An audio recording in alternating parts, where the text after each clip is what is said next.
Oi, gente. Boa tarde. Olha, uma gratidão imensa poder estar aqui com vocês. Obrigado, doutora Cristina Werner, pelo convite. Eu espero que a gente tenha aí 2 horas de um papo bem bacana e que a gente saia daqui, tanto eu quanto vocês, né? Porque a gente vai ensinando e vai aprendendo. Isso é um ciclo. Isso é muito, muito, muito, muito bacana. Bom, a doutora Werner já falou aí um pouquinho a meu respeito, mas eu preciso complementar com algumas coisas, é óbvio, né? Para vocês saberem de que lugar que eu falo. Então, eu sou Jordan Lessa, eu sou um homem trans, sou servidor da Prefeitura do Rio há 22 anos, tenho 53 de idade, embora não pareça, sou pai, sou avô, sou escritor, sou palestrante, enfim. Ser trans não representa 10% do que eu sou, assim como ser cis também não identifica vocês, né? Ninguém tem carteirinha de cis, ninguém tem carteirinha de trans. Cis, trans, ficou meio confuso, né? Mas a gente já vai falar sobre isso, calma. Fiquem até o final que vocês vão entender tudo. Deixa eu falar primeiro de que lugar eu falo. Bom, eu sou uma pessoa que vivi os anos duros, né? Eu nasci em 1967. E houve uma época em que na nossa humanidade era natural a intolerância, o preconceito. As pessoas se achavam nesse direito, né? E o Estado dava a elas essa legitimação. Parece uma coisa de louco, mas é assim que a coisa acontecia. Eu, mais ou menos com 12, 13 anos, eu numa discussão com meu pai descobri que era adotado. Aquilo para mim foi assim, o chão se abriu sob meus pés, sabe? Porque você de repente perde referência, né? E isso gerou um carrear de situações que assim, você não sabia quem era seu pai, não sabia quem era sua mãe, e de repente você não é um, não é outro, enfim. Dali começou toda uma odisseia na minha vida, porque a partir daquele momento eu me vi excluído do ambiente escolar, eu me tornei autodidata, né? Porque eu já era uma criança muito diferente, eu era uma criança, por isso é importante dizer, crianças trans existem sim. Eu fui uma criança que até os 9 anos de idade eu achava que eu era um menino igual aos outros meninos, né? Conforme foi chegando perto da puberdade, aquela pré-adolescência ali, que os hormônios começam a modificar o corpo, aquela coisa toda, é que eu fui começando a me perceber diferente dos outros menininhos. Mas até aí não tinha muita. Porque eu falo sempre, criança é só criança. Né? Criança, pelo menos na minha época, era assim. A gente não tem pelo, não tem seio, ninguém anda por aí olhando dentro da calça um do outro. Então, somos todos iguais. Os adultos é que colocam ideia na cabeça das crianças. Mas, enfim, eu comecei a me sentir diferente. E uma vez eu li numa revista uma palavra que era masturbação e fui perguntar para minha mãe o que isso significava. E ela disse para mim que isso é uma coisa que a mulher da vida faz. Aquilo bateu em mim assim, eu falei, oi, o da vida não é problema, que eu nem sabia o que era. Como até hoje eu não sei como dizem uma mulher da vida, todos nós somos da vida. Mas a questão de ser mulher, aquilo ali mexeu comigo. Eu falei, opa, então peraí, é por isso que eu não sou igual aos meus amiguinhos. Isso me chocou bastante. E a minha vida passou a ser um eterno procurar quem sou eu. Né? Uma sensação de não pertencimento, de não lugar. A minha educação sexual foi toda em cima de um livro que eu achei na lixeira do prédio onde a gente morava, em Copacabana. Eu sou de uma família, à época, classe média alta. E aí tem outras questões que envolvem isso, e que a gente pode falar num outro momento, que agora não vai dar para falar tudo. Mas, enfim, foi o relatório Haidt que eu aprendi muito, ou quase tudo ali, sobre sexualidade. E tem um capítulo específico que falava, na época, de homossexualismo. E eu meio que me identifiquei ali, pô, então é isso, então é por aí, o caminho é mais ou menos esse. Mas não era ainda exatamente aquilo. Ficava faltando alguma coisa porque eu não me via exatamente como uma mulher lésbica, né? Mas aí as coisas foram nesse não lugar, nesse desacerto, e até que eu declarei para minha mãe que eu estava passando por um problema, precisava conversar com ela a respeito, que eu estava apaixonado por uma menina do colégio. Aquilo foi a gota d'água. Ela me mandou para o quarto, eu fiquei de castigo, e a gente nunca teve um papo sobre isso. Até que na manhã seguinte ela me chama e fala assim: se arruma que eu vou te levar para um psicólogo. E ali começa toda a minha tortura. Eles me levaram para uma clínica, que eu não sabia muito bem onde ficava, mas é em Botafogo. E dessa clínica eu não saí mais. Terminou a consulta, 2 caras enormes me pegaram, me levaram para um quarto. Eu entrando nesse quarto, uma enfermeira veio com um copinho cheio de comprimido. Uma semana depois, que esses comprimidos eram um atrás do outro, né? A sensação que eu tinha era que de 5 minutos eu tomava um copinho daquele, cheio de comprimido. Eu via pessoas ali em situação de abandono, porque aquele lugar parecia um depósito de gente. O cheiro de urina, de fezes, era um lugar sombrio, um lugar muito feio. Eu sei que depois de uma semana tomando essa medicação toda, eu não andava, não falava. Eu fui tomar café um dia de manhã e quando eu botei o pão na boca, a minha língua enrolou, veio parar aqui atrás. Eu enfiava a mão assim para tirar a língua, para tentar falar. Nisso, uma enfermeira veio, me socorreu, me levou para o banho. E aí eu não tenho certeza se foi naquele mesmo dia que eu fui transferido de ambulância para uma outra clínica ou se foi algum tempo depois. O fato é que eu saí daquele lugar, que não existe mais hoje em dia, e fui transferido para uma outra clínica que fica em Jacarepaguá, ainda existe até hoje.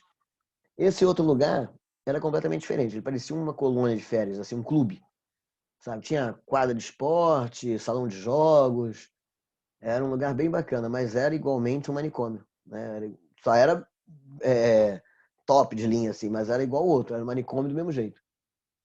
E ali eu fui conhecendo outros internos, já tinha gente mais jovem, nesse primeiro não tinha ninguém na minha idade, só tinha gente mais velha. É importante lembrar para os mais jovens que nessa época, antes da nossa Constituição de 1988, era legitimado assim pelo Estado. As famílias que tinham pessoas diferentes da regra, né, das convenções sociais, ou seja, pessoas com deficiência, né, podia ser uma deficiência física, uma deficiência intelectual, e pessoas com comportamento que fugiam aos padrões sociais, as famílias podiam fazer essa internação compulsória. Foi o que aconteceu comigo. Então, nesses espaços, tinha de tudo. Tinha usuário de droga, há pessoas com déficit mental, cadeirante, deficiente auditivo, enfim. Todo mundo estava ali no mesmo pacote. Louco, louco mesmo, acho que não tinha ninguém. Eu não me lembro de ter visto algumas loucuras. Não, eu vi algumas loucuras, porque tinha gente que andava assim no meio-fio, dava 3 passinhos, batia a mão, cuspia no chão, depois batia a palma. O outro vinha, batia com um negócio de metal assim no poste, encostava o ouvido para ficar ouvindo o barulho. Então tinha essas coisas também. Chegou um momento em que eu até tinha dúvida se eu não, né, se de repente eu não estava ali meio que enlouquecendo. Mas, enfim, vida que segue. E nessa segunda clínica eu passei pela pior experiência até então, né? Que foi o eletrochoque. Isso aconteceu próximo ao Natal. A minha mãe tinha ido lá para me buscar, para me levar a passar o Natal em casa. E ela falou assim: vai lá, sobe, arruma tua mochila, que eu vou te levar para casa para você passar o Natal. E aquela época era assim: eu fui internado numa clínica top, eu fiquei num quarto com suíte, com TV a cores, coisa que era raríssimo naquela época. Era tudo muito caro, né? Então eu fiquei assim, uma suíte master, se a gente for comparar com os dias de hoje. Mas nada daquilo, sabe, tirava de mim aquele conflito todo que eu estava vivendo, de não saber quem eu era e o porquê que eu estava ali. Eu já não estava entendendo mais nada. E não tinha quem me explicasse também. E aí ela faz isso de ir lá me buscar para passar o Natal em casa. Eu vou, subo, arrumo minhas coisas. Quando eu desço, ela não estava mais lá. Aí, como qualquer ser humano, no seu juízo, eu surtei, fiquei muito pau da vida. E aí eles vieram me conter e me levaram para uma ala da clínica que eu nem sabia que existia, que ficava nos fundos da clínica. E ali eu conheci uma sala com uma maca, com uma aparelhagem, que os eletrodos foram colocados na minha cabeça. E eu tomei o eletrochoque, que eu estava muito agitado, eles disseram. E eu tive uma das piores sensações da minha vida, que foi perceber que eu evacuava e urinava ao mesmo tempo sem ter controle sobre o meu corpo. Dali eu apaguei. Eu não me lembro exatamente quanto tempo depois eu acordei. Eu sei que já tinha passado o Natal. Eu não me lembro se já tinha passado o Ano Novo. Enfim, foi um momento muito ruim. Passou algum tempo, a minha mãe me tirou dessa clínica, me levou para casa. E obviamente que o nosso clima, a nossa relação já era péssima. Não tinha como a gente ter uma boa relação. E aí, nessa de não ter uma boa relação, eu continuava com meus conflitos. Nós não tínhamos uma boa relação, mas eu continuava com meus conflitos, eu continuava sem saber quem eu era, mas eu continuava sentindo uma atração afetiva, que até então não tinha nada de sexual, por outras pessoas, né? Especificamente por meninas. Eu poderia dizer que por outras meninas, porque aí eu já ficava me entendendo como lésbica. E me apaixonei pela filha de uma senhora que trabalhava na nossa casa e começamos a namorar. Obviamente que minha mãe descobriu, mandou a senhora embora, demitiu ela. E passado algum tempo eu fugi de casa e fui para Bangu, que é um bairro aqui da Zona Oeste do Rio de Janeiro, atrás dessa menina por quem eu fui apaixonado. Posso dizer que foi meu primeiro amor. Um belo dia nós estávamos lá de tarde, acho que a gente tinha almoçado e estava tirando aquele cochilinho da tarde. De repente um carro para na porta, a gente escutou baterem na porta de uma forma bem agressiva. Quando eu abro a porta, era meu pai e minha mãe, do lado de fora assim tinha uma viatura da Polícia Militar. Aí a minha mãe manda me vestir para acompanhá-los, entra um policial. Aí eu fui para a área de serviço para pegar uma calça jeans que estava secando, e minha mãe começa a gritar: pega, pega, pega, que ela vai fugir, ela vai fugir. Eu, calma, não vou fugir nada, gente. Só vou pegar a calça que tá aqui no varal. Ainda tava até meio úmida, meio molhada. Eu botei a calça assim mesmo. Enfim, embarquei na viatura e me levaram ali para o juizado menor na Presidente Vargas. Dali eu saí já numa Kombi com outros menores e fui internado no Educandário Santos Dumont, ali do Governador, que era uma unidade da FEEM na época, eu acho, para reabilitação, né, ressocialização de menores que tinham cometido atos infracionais.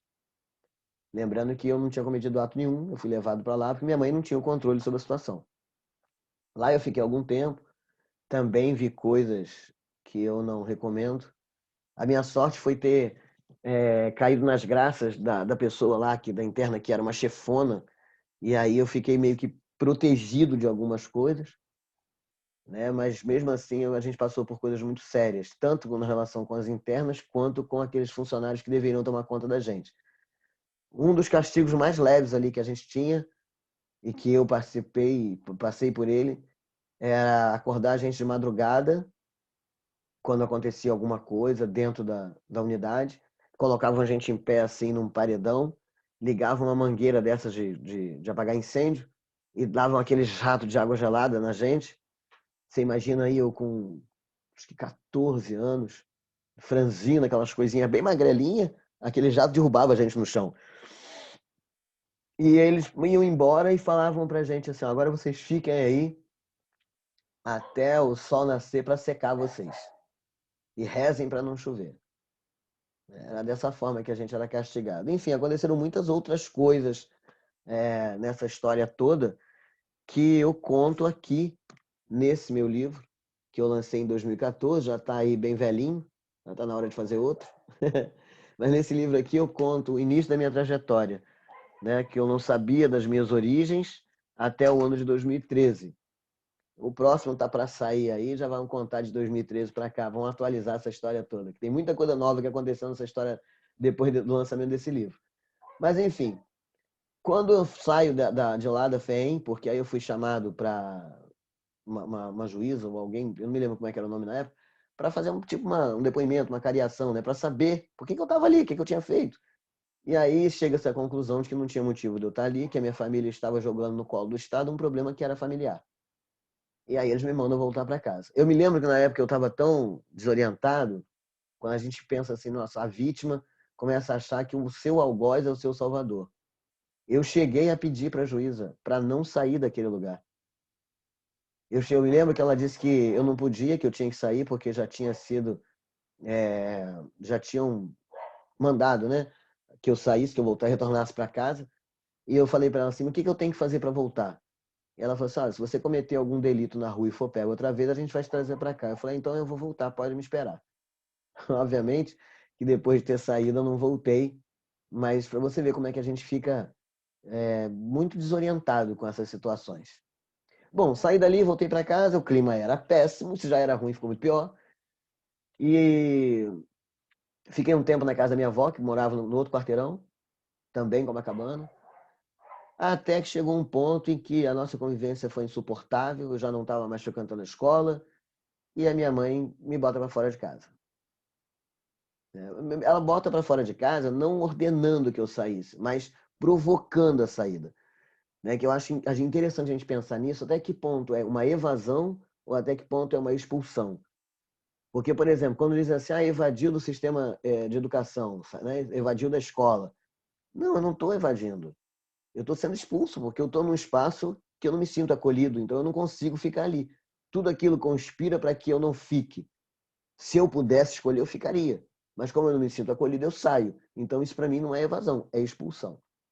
E assim eu me torno cidadão, né? Pessoa em situação de rua. Minha família morava a 2 quarteirões da praça Cezedelo Correia, em Copacabana, onde eu dormia nos bancos daquela praça. Eu nem dormia muito no banco, porque tinha um supermercado ali próximo, que tinha uma marquise, e à noite eu subia nessa marquise para ter um pouco mais de segurança, para poder dormir sem ser atacado por ninguém. Assim eu passo um tempo até que eu acabo fazendo amizade com uma turma que também perambulava ali pela rua. Né? Eu pedia comida no restaurante, no Cirandinha, que já fechou.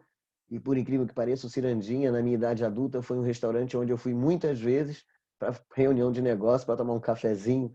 A vida é muito irônica. E toda vez que eu ia lá, eu me lembrava daquela época em que eu ia ali pedir comida.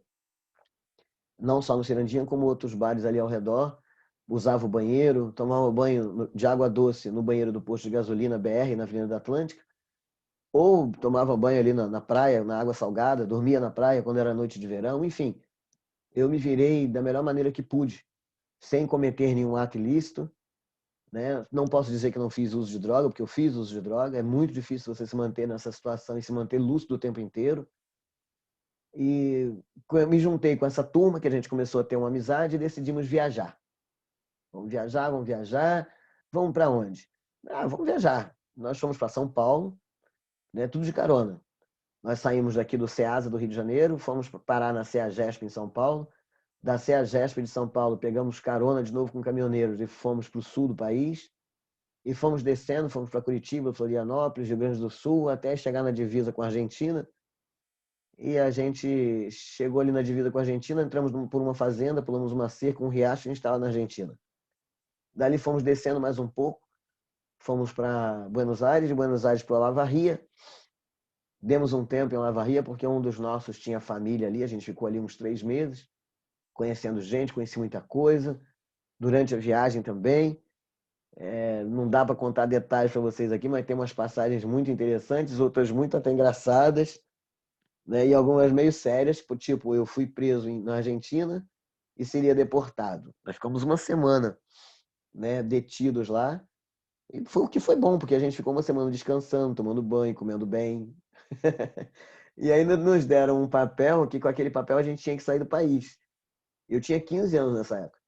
E aí eu ficava assim, tá, eu tenho um papel que manda eu sair do país, mas se eu não sair? Né? Então continuamos ali ainda um tempão na Argentina, até que a gente decidiu vir embora. Ali era 1983, era governo, finalzinho de governo militar na Argentina, o clima era muito pesado. E aí, quando a gente atravessa a ponte da amizade de volta para o Brasil, nossa, parecia que os pulmões tinham, sabe, respirado novamente. Foi muito bom voltar para o país. E aí a gente vem subindo para o Rio de Janeiro novamente. Alguns amigos foram ficando pelo meio do caminho. E eu, quando cheguei no Rio, decidi ir para a Zona Oeste, onde eu tinha e tenho amigos até hoje, porque eu não queria mais viver naquela situação de rua, e fui para a Zona Oeste. Lá eu fui acolhido por amigos, fiquei inclusive na casa de um senhor que já faleceu, que me ajudou muito. E foi quando eu estava morando na casa desse senhor que aconteceu outro episódio também muito sério, que chegado um final de semana, um sábado, eu saí como todo jovem, né? Eu saí para ir para uma balada, tinha uma boate na Viúva Dantas em Campo Grande, que era muito frequentada, LGBT, e eu estava esperando o ônibus para ir para lá, e a gente tinha o hábito de beber um refrigerante misturado com cachaça, que é aquilo que a gente falava, né? A gente se colocar antes da balada, porque lá tudo é muito caro, então a gente bebia antes. Mas eu estava nesse ponto do ônibus e eu lembro de ter tomado só uma dose, né, de cachaça com esse refrigerante, que é uma coisa que eu estava acostumado a fazer. E aí eu não lembro mais nada. Hoje eu acho que naquela época já tinham me dado um Boa Noite Cinderela. Eu me lembro de um chão de terra, eu me lembro da violência que eu sofri, eu me lembro de um criminoso dizendo para mim que estava fazendo aquilo comigo, que era para eu aprender a ser mulher de verdade. Porque o que eu estava precisando era de conhecer um homem de verdade.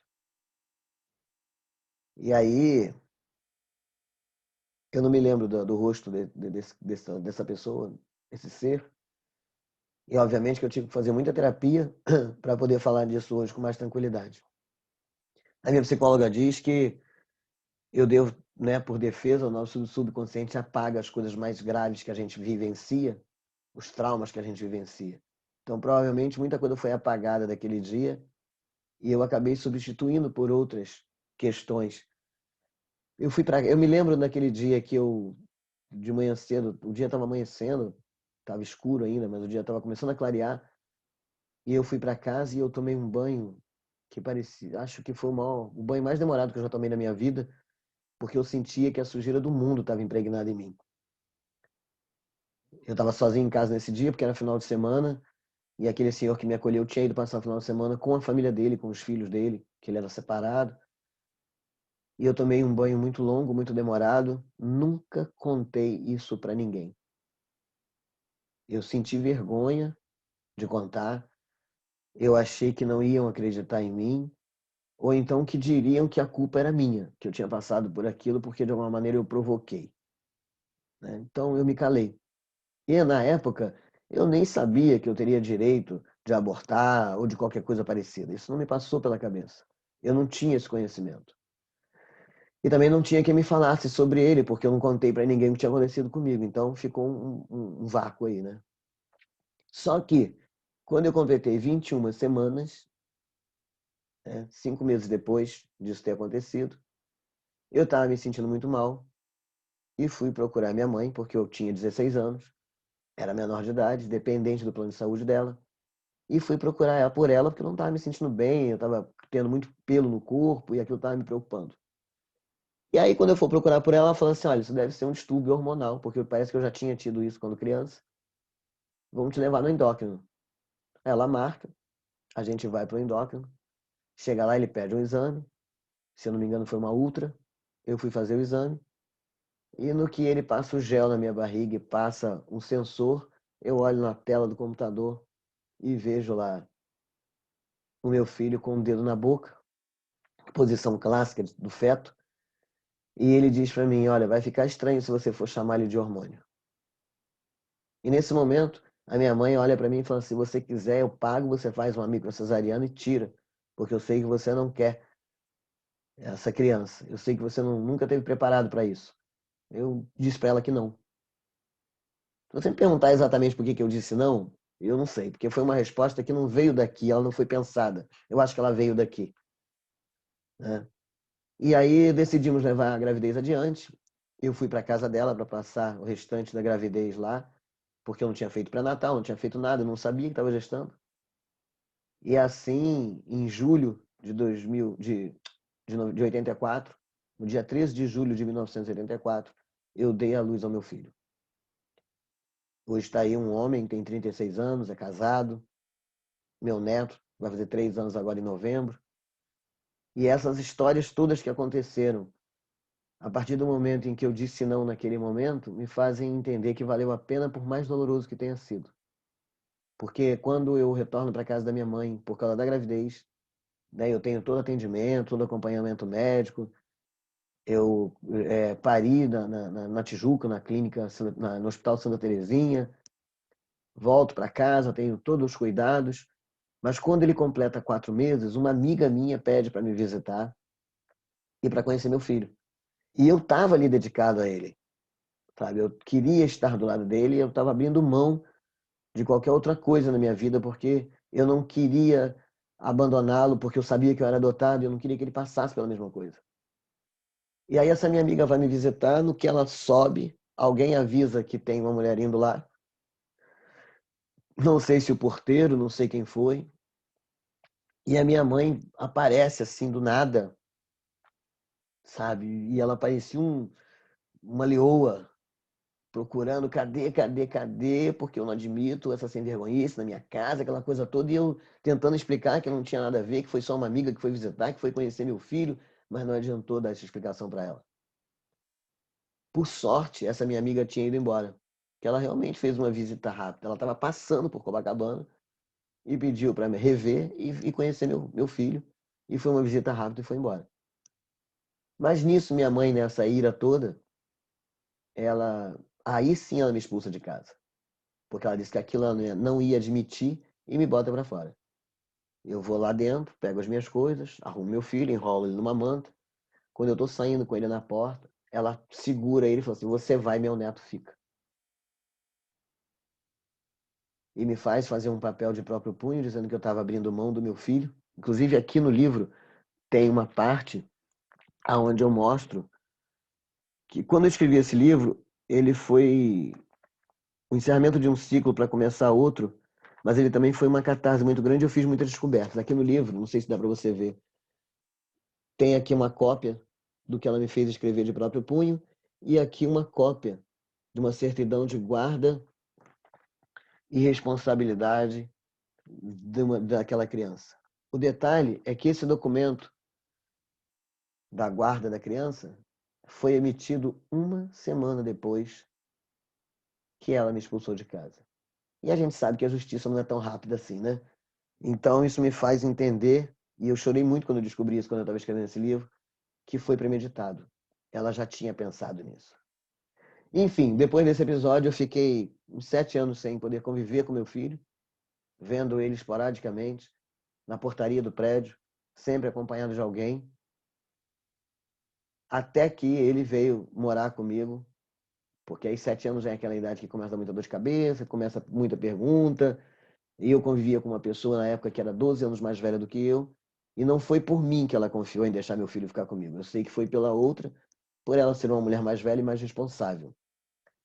E a vida foi seguindo, né? E eu fui trabalhando aqui e ali, fui tentando do meu jeito me equilibrar, até que eu fiz o concurso para a Guarda Municipal.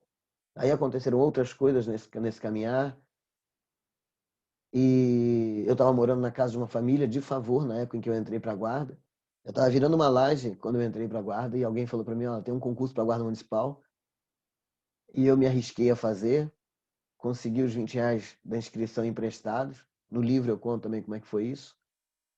Fiz a prova, dei o meu sangue, porque eram 22.065 candidatos para 2.000 vagas. Desculpa. E eu, de alguma maneira, sabia que aquilo ali seria um divisor na minha vida. E eu dei o sangue, eu me esforcei tanto que dos 22.000, ainda na condição feminina, eu sou o quinto colocado. Primeiro como mulher e quinto colocado na classificação geral. Detalhe, quando eu fiz o concurso para guarda, a exigência era só de primeiro grau. Antigamente era primeiro grau, hoje é ensino fundamental. Eu não tinha. Eu terminei assim, a toque de caixa, fazendo as provas de supletivo do Estado, para poder, no dia de me apresentar, levar o certificado do ensino fundamental, antigo primeiro grau. Depois eu fiz o segundo grau já sendo como servidor, e hoje eu estou tentando aí pela terceira vez completar o meu ensino superior. Hoje eu faço serviço social, mas já fiz 5 períodos de direito, 3 períodos de administração e agora eu estou tentando serviço social. Estou no quinto período e esse eu pretendo terminar se tudo correr bem. E aí, quando eu estou na guarda, não foi fácil, né? O preconceito estrutural também é uma coisa muito forte, que bate muito na gente todo dia. Eu cheguei a ficar muito doente por tudo isso. Até que em 2013, eu me reconheço trans e aí eu encontro meu espaço, meu lugar, né? A que tribo eu pertenço. Escrevo esse livro, encerro um ciclo ali de histórias pesadas, de histórias de uma pessoa sem rumo, para iniciar uma nova história, que é o que eu venho fazendo de lá para cá. E nessa nova história, eu fiz já grandes participações, não só com, na minha vida particular, nas apresentações que eu faço de forma particular, né, como esse momento que a gente está fazendo aqui agora, mas também dentro da prefeitura, colaborando para que essa questão LGBT tenha um outro olhar, Desde 2014 eu tenho feito isso, né? Eu participei da condução da tocha olímpica como o primeiro homem trans a realizar essa ação, representando o município do Rio e a Guarda Municipal. Eu fui à conferência de 2016 representando a Guarda Municipal, eu estava uniformizado lá. Eu participei do programa Gêmeos Sem Preconceito, que é um programa que tem dentro da Guarda Municipal, especificamente voltado para a violência doméstica, intolerância religiosa, racismo e as pautas LGBT. Eu participei de todos os protocolos de atendimento às pessoas trans na assistência social, na Secretaria Municipal de Saúde. Eu participei da confecção desse livro aqui, que é o Guia da Diversidade LGBT do Rio de Janeiro. Eu participei deste outro, que é um dossiê LGBT 2018, feito pelo ISP, pelo Instituto de Segurança Pública. Eu fui membro da SEDES Rio durante 2 anos e participei de todas as atividades de relevância para a população LGBT no município do Rio. Por esse trabalho todo, eu fui agraciado com o 13º Prêmio de Direitos Humanos do Grupo Arco-Íris. Eu recebi a menção de reconhecimento do Rio Sem Homofobia, que é do Estado. E agora, por último, recebi a premiação da LERJ, que é essa que tem aqui pendurada na minha parede, que eu tenho muito orgulho, que é o Prêmio Cidadania, Direito e Respeito à Diversidade pela Assembleia Legislativa do Rio de Janeiro. Então, esse é o Jordan Lessa, que veio hoje conversar com vocês. Agora que vocês já conhecem um pouquinho da minha história, quem quiser saber detalhe, vou lembrar logo aqui, fazer logo o meu jabá, entre em contato comigo. Eu tenho aqui exemplares comigo, que eu envio com dedicatória, e é bom a gente ter um contato, um bate-papo para tirar alguma dúvida, né? Qualquer coisa vocês podem contar comigo. Bom, dito isso, vamos à nossa aula de hoje.